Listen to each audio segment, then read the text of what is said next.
US President Donald Trump has once again stirred global debate by signaling that the United States could reach a deal with NATO over Greenland, a semi-autonomous territory of Denmark and a member of the NATO alliance. Speaking to reporters at the White House on Tuesday, Trump expressed confidence that negotiations could move forward, framing Greenland as critical to American and global security. When asked directly how far he was willing to go to acquire Greenland, Trump offered a brief but pointed response. "You'll find out."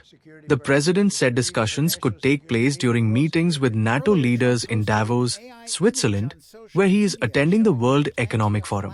"I think that we will work something out where NATO is going to be very happy, and where we're going to be very happy," Trump said. "But we need it for security purposes. We need it for national security, and even world security."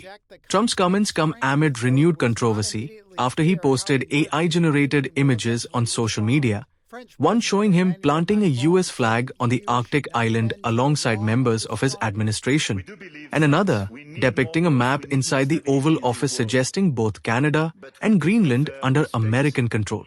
The posts sparked unease across Europe, where leaders are already grappling with heightened geopolitical tensions and economic uncertainty.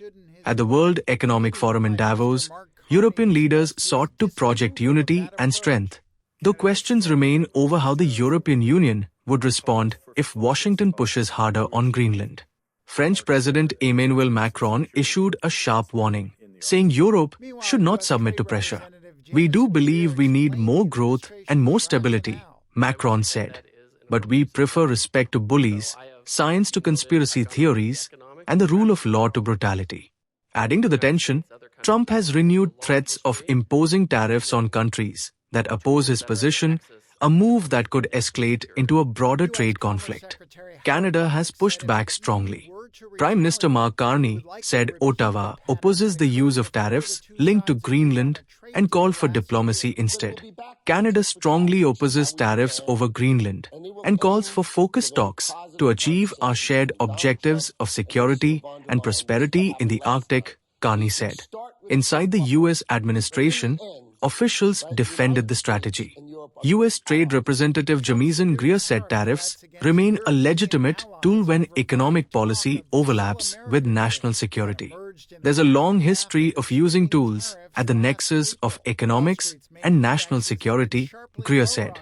Commerce Secretary Howard Lutnick also downplayed the risk of lasting damage with Europe, suggesting past disputes eventually led to agreements. "Yes, you may start with a kerfuffle," Lutnick said. "But in the end, the United States and Europe are great allies." Still, markets reacted nervously. Trump's renewed tariff threats revived fears of a so-called Sell America trade, similar to market turmoil seen after sweeping tariffs last year. On Tuesday, Wall Street's main indexes closed sharply lower, while US Treasury bonds were sold off, a sign of growing investor anxiety. As Trump heads to Davos for talks with NATO and global leaders, the world is watching closely, not just for what he says, but how far he is willing to go on Greenland, tariffs, and the future of America's alliances.